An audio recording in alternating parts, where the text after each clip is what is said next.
Phil, at the end of that, I described that as being thoroughly disciplined and professional. Is that how you see it? The professional side of things, I would have said yes. You know, a lot of teams are not full-time at this level. And we are full-time, and we were more than full-time this week. I think everybody, every minute of every day, contributed somehow.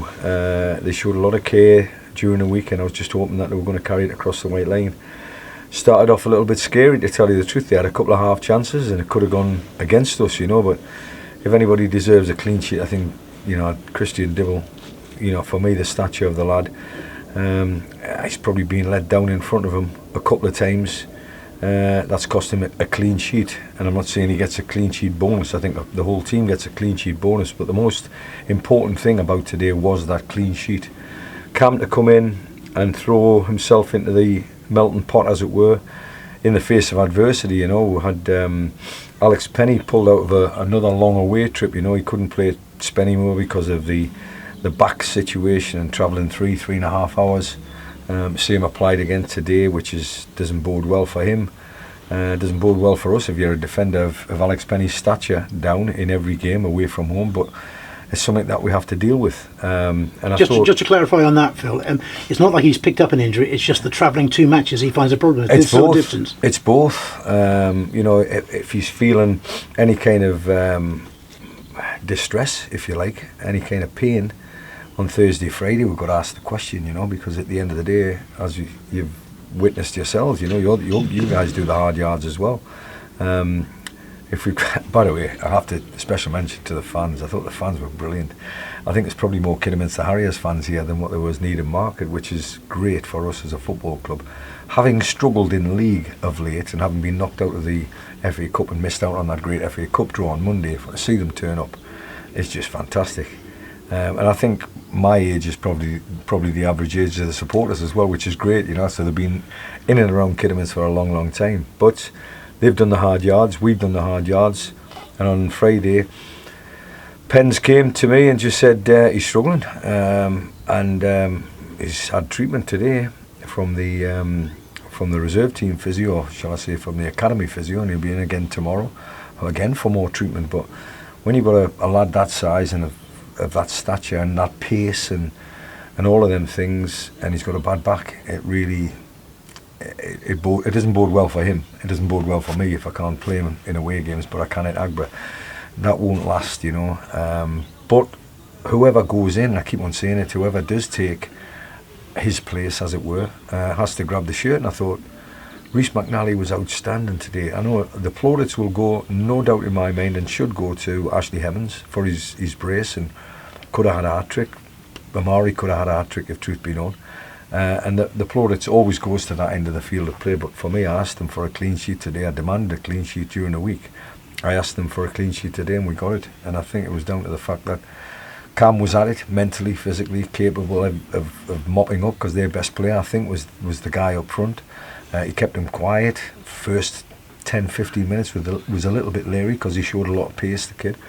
But Rhys McNally put his body on the line. That's what I want people to do. You know, if you're going to defend with your body, defend with your spirit, and sometimes that's enough. And then when the ball goes up the other end of the field of play, you just hope that the strikers will put the ball away and give you a breather.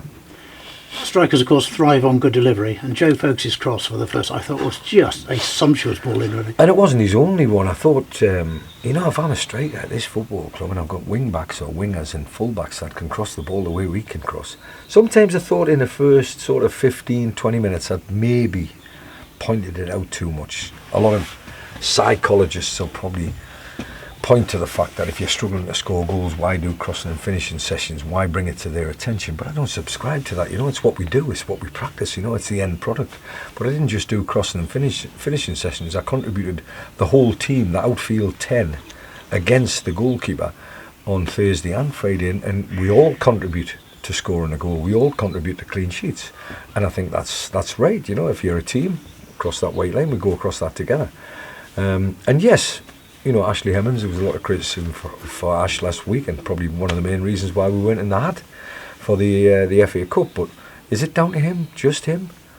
Well, today you could have said it was just down to him. That's why we won the game, because he could have he could have almost been a broken man during the week, but he didn't. He stepped up to the plate every day in training. He was first at everything. But that's what he's been doing, Ashley Hemmings, since we came back in the summer. And hats off to the lad for getting a brace. I pointed it out that if he gets the supply, he'll get a hat trick, and I think he should have got a hat trick. So maybe I might buy him a match ball. He hasn't got the match ball, but I might buy him one. And just a word as well about another player, Reece Devine, who's had to bide his time a bit this season. But when David Davis scored, I mean, I'd given that up. I thought that ball had gone out for a goal kick. Yeah. He didn't, and sets up David Davis for, not a tap in, but a relatively straightforward finish, really. I was of the same opinion. I thought it was Ash that supplied the pass, and I thought it was an overhit pass. But the surface is slick in terms of the wet conditions. It will spin off the grass, but it's really long grass as well, and the ball held up. But he never gave up. That's the main thing. And he got there just before the byline, and it ended up almost a tap in from David Davis. But David didn't give up neither, So when you've got that kind of mentality going forward, you've got half a chance of scoring goals. But I've got to say it, Reece Devine has waited and waited and waited, and now all of a sudden we're playing his kind of football, we're playing his kind of system. Good luck to the lad. Hang on to your shirt, make sure you do hold on to it if you can do. Final point, Phil, you will know better than I will that this is a great result. It'll only look at an even better result if you back it up now against Marine. First game in a week, that was the challenge to the players. 3, I'm not saying winnable games, because I class every game as a winnable game. Even if you go into a cup tie against Arsenal, I've just been talking to Arsenal fans there, the amount of times I've been to stadiums like that, Highbury, and upset the odds because of your mentality. Today was about the mentality of getting the first 3 points in a big week. If we can manage to just compound that at home to Marine on Tuesday night, we'll cross that bridge when we come to it, and then hopefully the third bridge will be Peterborough Sports with 2 wins under our belt. But everything moves to Tuesday night now, everything moves to Agbra, and hopefully a decent performance against a very good side.